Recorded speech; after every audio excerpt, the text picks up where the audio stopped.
आज हम चैप्टर 3 जो कि सर्कुलर एंड रोटेशनल मोशन है उसका न्यूमेरिकल प्रॉब्लम 3.4 सॉल्व करेंगे। तो प्रॉब्लम की जो स्टेटमेंट हमारे सामने है वो ये है कि आपके पास a string 0.5 metre long holding a stone can withstand maximum tension of 35.6 Newton.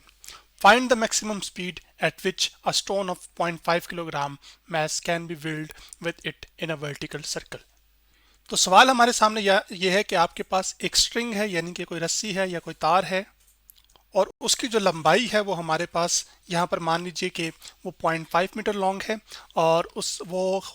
उसको हमने उसके साथ एक पत्थर जोड़ा हुआ है, जैसे कि यहाँ पर आप देख सकते हैं या यहाँ पर दो मुख्तलिफ मौकों पर जो तस्वीर ली गई है एक स्ट्रिंग के साथ जब मैस अटैच है या स्टोन अटैच है तो उसकी तो ये मैक्सिमम जो टेंशन बर्दाश्त कर सकती है वो 35.6 न्यूटन है। अब आपने ये बताना है कि क्या मैक्सिमम स्पीड होगी इस 0.5 किलोग्राम मैस की या 0.5 किलोग्राम मैस की जब ये एक वर्टिकल सर्कल में घूम रहा हो। तो जब एक पत्थर की मोशन एक वर्टिकल सर्कल में होती है इसका मतलब ये होता है कि उसकी जो स्पीड और डायरेक्शन दोनों हैं वो मुसलसल वक्त के साथ चेंज हो रही होती हैं। अभी जो स्ट्रिंग की लेंथ है हमारे पास उसको हम यहाँ पे लिख रहे हैं, जो हमारे पास गिवन डाटा है वो मैं यहाँ पे बता देता हूँ आपको। अब हमने क्या करना है कि यहाँ पर लेंथ को हम L से डिनोट कर रहे हैं जो कि हमारे पास है 0.5 मीटर, जो कि मैंने यहाँ पे लिख दी है। जबकि आपके पास जो अगली चीज़ हमारे पास गिवन है वो जो मैक्सिमम टेंशन है, टेंशन क्या है, ये आपके पास एक फोर्स होती है जो कि तार या किसी रस्सी में खिंचाव की वजह से पैदा होती है। तो टेंशन आपके पास जिसको हम टी से लेबल करते हैं वो आपके पास यहाँ पर ये है और उसकी वैल्यू हमें मैक्सिमम जो उसकी वैल्यू है या जो मैक्सिमम टेंशन जो वो होल्ड कर रहा है या बर्दाश्त कर पा रहा है वो आपके पास कितना है 35.6 न्यूटन। अब उसके बाद जो एक और चीज़ जिसके बारे में हमें इंफॉर्मेशन दी गई है वो ये है कि जो स्टोन इसके साथ अटैच है जैसे कि ये या फिर ये स्टोन का जो मैस है उसको हम स्मॉल m से रिप्रेजेंट कर रहे हैं और वो जो मैस ऑफ स्टोन है वो आपके पास हम m से लिखेंगे और m की वैल्यू यहाँ पर हमारे पास कितनी है 0.5 किलोग्राम। तो अब आपके पास हमने ये मालूम करना है कि आपके पास मैक्सिमम क्या स्पीड होगी आपके पास इस पत्थर की जब वो मैक्सिमम जो टेंशन है वो 35.6 न्यूटन की को बर्दाश्त कर सके। तो जो स्पीड है उसको मैं यहाँ पे लिख देता हूँ, स्पीड हमने मालूम करनी है तो स्पीड इक्वल होगी आपके पास यहाँ पर उसके लिए रिप्रेजेंट करने के लिए सिंबल हम v का इस्तेमाल करते हैं तो v ही हमने फाइंड करनी है। अब मैंने वर्टिकल सर्कल में आपको बताया कि ऑब्जेक्ट की जो स्पीड और डायरेक्शन मुसलसल वक्त के साथ क्या हो रही होती है वो चेंज हो रही होती है या पोजीशन के लिहाज से भी यहाँ पर। तो इसमें होता यह है कि जब आपके पास एक स्ट्रिंग के साथ अटैच करके मैस को घुमाया जा रहा होता है वर्टिकल सर्कल में तो आपके पास जब मैस इस नीचे वाले हिस्से में आता है जैसे कि यहाँ पर आप देख सकते हैं इस तस्वीर में,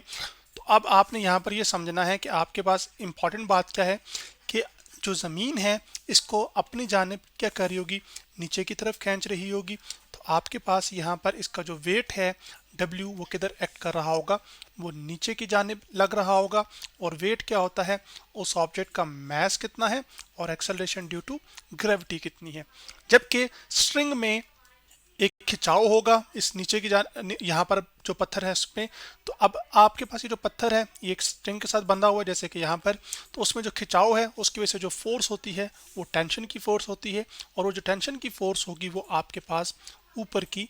जानिब होगी इस तरफ।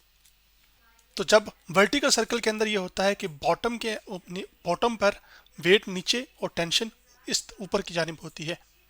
तो बॉटम पे ही इसकी जो स्पीड है वो आपके पास क्या होती है वो मैक्सिमम होती है।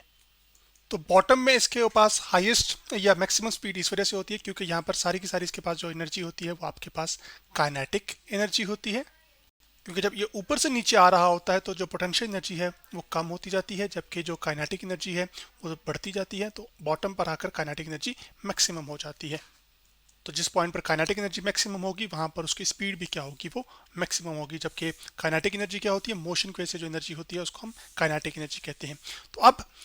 ये दोनों फोर्सेस लग रही हैं बॉटम पर और यहाँ पर इसकी स्पीड मैक्सिमम है। तो इस पर फोर्सेस लगने के बावजूद ये क्या कर रहा है, सर्कुलर पाथ में मूव कर रहा है। तो आपको ये पता है कि जो वजह बन रही है आपके पास इसको सर्कुलर पाथ में मूव करवाने के लिए वो फोर्स कहलाती है सेंट्रीपिटल फोर्स। तो यहाँ पर आपके पास वो कौन कौन सी फोर्सेस रोल प्ले कर रही हैं, एक है आपके पास टेंशन की जो कि T है। तो जो इस पॉइंट से ऊपर वाली फोर्सेस को हम पॉजिटिव लेंगे टेंशन, फिर आपके पास माइनस आ जाएगा जो ऑब्जेक्ट का वेट है जो कि mass times acceleration due to gravity है और इक्वल टू आ जाएगा आपके पास जब एक ऑब्जेक्ट सेंटीपिटल सर्कुलर पाथ में मूव कर रहा होता है तो उसके ऊपर जो सेंटीपिटल फोर्स लग रही होती है उसकी वैल्यू होती है हमारे पास mv²/r, जो कि मैं यहाँ पे लिख रहा हूँ mv²/r, जिसमें m उसका मैस, v स्पीड है, r जो है वो आपके पास रेडाई होता है, लेकिन यहाँ पर वो रेडाई आपके पास ये रेडियस होता है, वो यहाँ पर वो आपके पास जो लेंथ है ना स्ट्रिंग की वो रेडियस होगा। अब मैक्सिमम टेंशन की हमें वैल्यू मालूम है और m की भी वैल्यू मालूम है, जबकि g जो कि एक्सेलरेशन ड्यू टू ग्रेविटी है इसकी जो वैल्यू है वो हमारे पास कितनी दी जाती है, ये कितनी होती है, ये बार बार हम यूज़ करते रहते हैं, पिछले प्रीवियस चैप्टर्स में भी करके आए हैं और वो हमारे पास वैल्यू हम यूज़ करेंगे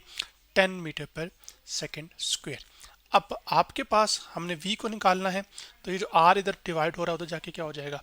मल्टीप्लाई। उसको करने के लिए हम क्या करेंगे कि आपके पास t माइनस एम जी और आपके पास आ जाएगा फिर multiply by r equal to आ जाएगा आपके पास एम वी का स्क्वायर। ये जो m इधर मल्टीप्लाई हो रहा उधर जाके डिवाइड हो जाएगा, तो राइट हैंड साइड को हम पहले लिख सकते हैं और लेफ्ट हैंड साइड बाद में। तो आपके पास ये आ जाएगा t माइनस एम जी यहाँ पर और साथ आपके आ जाएगा r और डिवाइडेड बाय आ जाएगा m। अब हम क्या करते हैं कि हम यहाँ पर जो वैल्यूज़ हमें गिवन है वो हम सब्स्टिट्यूट करते हैं। जो टेंशन की जो वैल्यू है जो हमें दी गई है वो हमारे पास 35.6 है जो कि मैंने पुट कर दी है। फिर माइनस लगाएंगे हम, मैस की जो वैल्यू हमें दी गई है वो 0.5 है, जबकि जो जी की वैल्यू है हमें वो 10 दी गई है, तो हमने यहाँ पर ये वैल्यूज पुट कर दी हैं। अब उसके बाद आपके पास आ जाएगा आर की वैल्यू जो कि स्ट्रिंग की लेंथ है, वो भी कितनी है हमारे पास, वो 0.5 है, डिवाइडेड बाय हमारे पास आ जाएगा यहाँ पर आपके पास मैस जो कि 0.5 था। तो जो v स्क्वेयर है उसकी वैल्यू निकल कर हमारे पास यहाँ पर आ जाएगी, तो वो मैं कैलकुलेट कर भी देता हूँ। तो v स्क्वेयर आपके पास इक्वल आ गया है, अब 0.5 को जब आप 10 से मल्टीप्लाई करेंगे तो वो आएगा 5, तो आपके पास आ जाएगा 35.6 माइनस 5 मल्टीप्लाई बाय 0.5। अब यहाँ पर आप एक चीज़ कर सकते हैं, वो ये कर सकते हैं कि बार बार 0.5 लिखने के बजाय आप ये 0.5 इससे क्या हो जाएगा कैंसिल आउट हो जाएगा, तो 35.6 में से आप -5 करेंगे तो आपके पास आ जाएगा v स्क्वेयर इक्वल टू, हम कर देते हैं यहाँ पे 35.6 माइनस 5 और इक्वल टू आ जाएगा आपके पास यहाँ पर 30.6।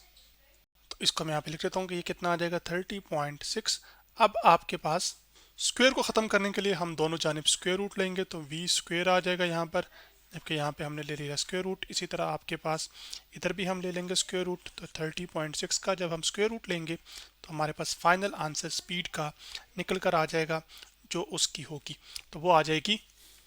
तो यहाँ पे नंबर लिख चुके थे हम, इसका खाली स्क्वायर रूट कर देंगे तो वो कितना आ जाएगा 5.5।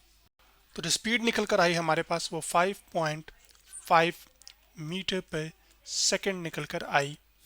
एक स्टोन की जिसका मैस 0.5 है, जबकि जिसकी स्ट्रिंग की लेंथ है वो 0.5 है और जो मैक्सिमम टेंशन वो विथस्टैंड कर सकता है यानी कि होल्ड कर सकता है वो 35.6 न्यूटन है। अगर इससे ज़्यादा टेंशन होगी तो ये क्या कर जाएगा, ब्रेक कर जाएगा।